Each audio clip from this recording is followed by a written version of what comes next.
বাংলাদেশের সমৃদ্ধি, ইতিহাস এবং সম্ভাবনার নতুন দিগন্ত।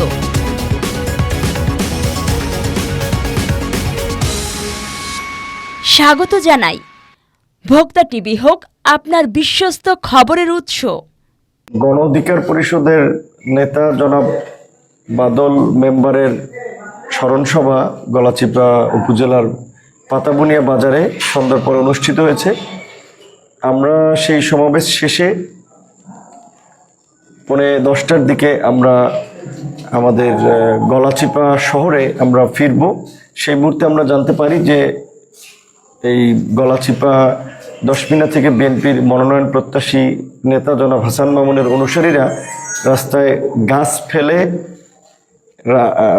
রামদা হাতে, হকিস্টিক হাতে, ইট, আপনার গুলতি এগুলো নিয়ে তারা আপনার রাস্তায় অবস্থান নিয়েছে যে আমাদের নেতাকর্মীদের উপরে হামলা করবে। আমাদের কিছু সাধারণ কর্মীরা পরিস্থিতি দেখার জন্য যাচ্ছিলেন।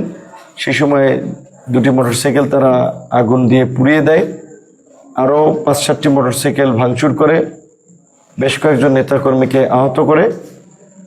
এবং ইতিমধ্যেই আমরা খবর পাই যে আমাদের এই গলাচিপা 10 মিনায় প্রায় 8 থেকে 10টা অফিস তারা ভাঙচুর করে, বিভিন্ন জায়গায় আমাদের ব্যানার, ফেস্টুন সেগুলো ভাঙচুর করে। এখানে জনাব হাসান মামুনের সাথে আমার কোনো রাজনৈতিক বা আদর্শিক মিলও নাই, দ্বন্দ্বও নাই, কারণ তিনি বিএনপির কেন্দ্রীয় নেতা, আমি একটা দলের সভাপতি।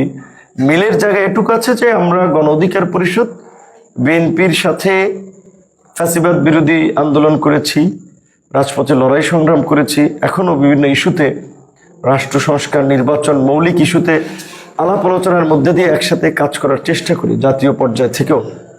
সেখানে আঞ্চলিক পর্যায়ে জনাব হাসান মামুনের সাথে আমার ওই ধরনের কোনো রাজনৈতিক সম্পর্ক নাই। বিএনপির একটা বড় রাজনৈতিক দল, হাসান মামুন রাজনীতি করতে চাইলে, প্রোগ্রাম করতে চাইলে তার নেতাকর্মীদের নিয়ে করবেন। কিন্তু আমি যতদূর জানতে পেরেছি যে আমরা যখনই এলাকায় আসি একটা গণসংযোগ হয়, সাধারণ মানুষ এলাকার সন্তান হিসেবে তাদের যে একটা দেখার আগ্রহ, তারা আগে পত্রপত্রিকা দেখেছে, টেলিভিশনে বক্তব্য শুনেছে, একটা গণজোয়ার তৈরি হয়। এইটা দেখে মূলত তারা আসলে এই ঈর্ষান্বিত হয়ে আমাদের নেতাকর্মীদেরকে হুমকি দেওয়া, বিভিন্ন জায়গায় হামলা করা, এই কাজগুলো করছেন। বিশেষ করে আমি যখন এই জুলাইয়ের পরে আমি যখন এই পটুয়াখালীতে আসি প্রথম, সেই সময় এই গলাচিপার আমখলা থেকে আমাদের লোকেরা যাওয়ার পথে গাড়িতে হামলা করেছিল। এবং গত রোজার ঈদেও 10 মিনার আলিপুরাতে আমাদের নেতাকর্মীদের খেলায় তারা সেই স্টেজ বেস্টেজ ভাঙচুর করে, এইবার ঈদের আগে এবং আসার পরেও আমাদের কয়েকজন নেতাকর্মীকে মারধর করে। এবং আজকে দুপুরবেলা আমাদের নেতা কর্মী সহ আমরা যখন এই গণসংযোগে আসতেছিলাম গলাচিপাতে, তারা সেখানে একটি হামলা করতে চেয়েছিল, আমাদের লোকসংখ্যা বেশি থেকে পারে নাই। তো এখন একটা ঠুনকো অভিযোগ তুলে যে তারা আজকে এই পরিস্থিতি তৈরি করলো, এটা অত্যন্ত নিন্দনীয় ঘটনা, একটি অনাকাঙ্ক্ষিত ঘটনা।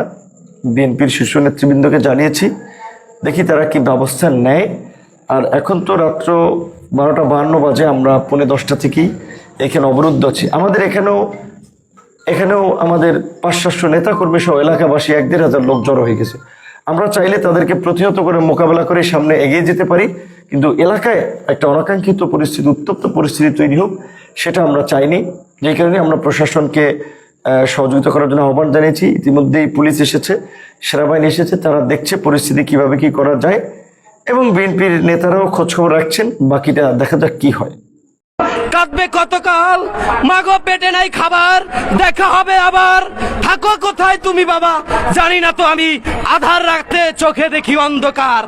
শেখ হাসিনা তুমি ভোট পেয়েছো কার, আমি জানতে চাই তোমার কাছে।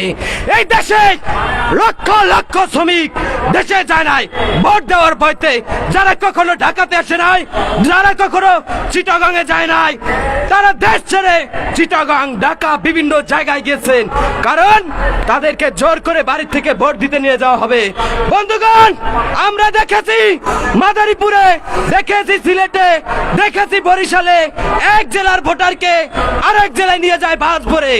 আমরা দেখেছি এই যে পরিবহনগুলো আছে ঢাকা সিটির প্রত্যেকটা পরিবহনকে রিকন্ডিশন নামে ঢাকা থেকে বিভিন্ন জেলায় নিয়ে গেছেন।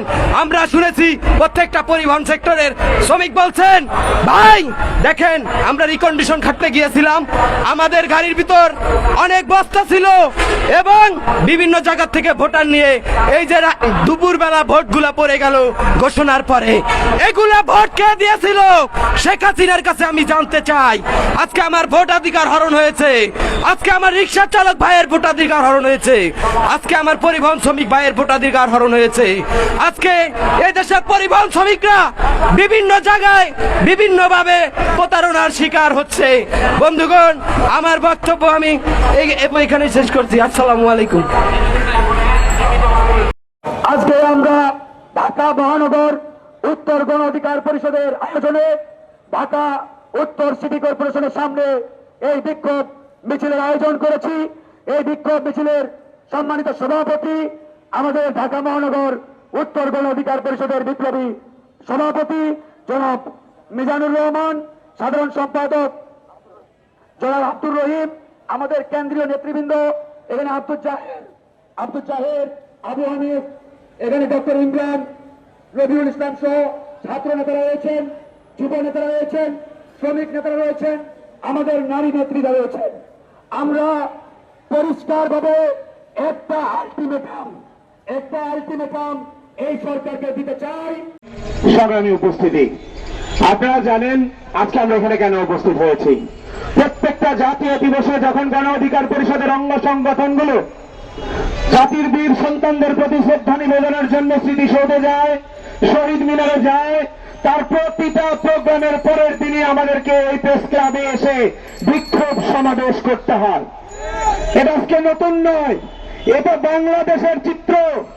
সমগ্র বাংলাদেশে যেখানে বিরোধী মতগুলো যে কোনো প্রোগ্রাম কর্মসূচি হাতে নেয়, এমনকি জাতীয় দিবসগুলোতে যখন তারা শ্রদ্ধা নিবেদন করতে যায়, বীর সন্তানদের শ্রদ্ধা নিবেদন করতে যায়, ঠিক সেই সময়েও এই নেককার ভাবে ছাত্রলীগ যুবলীগ হামলা চালায়।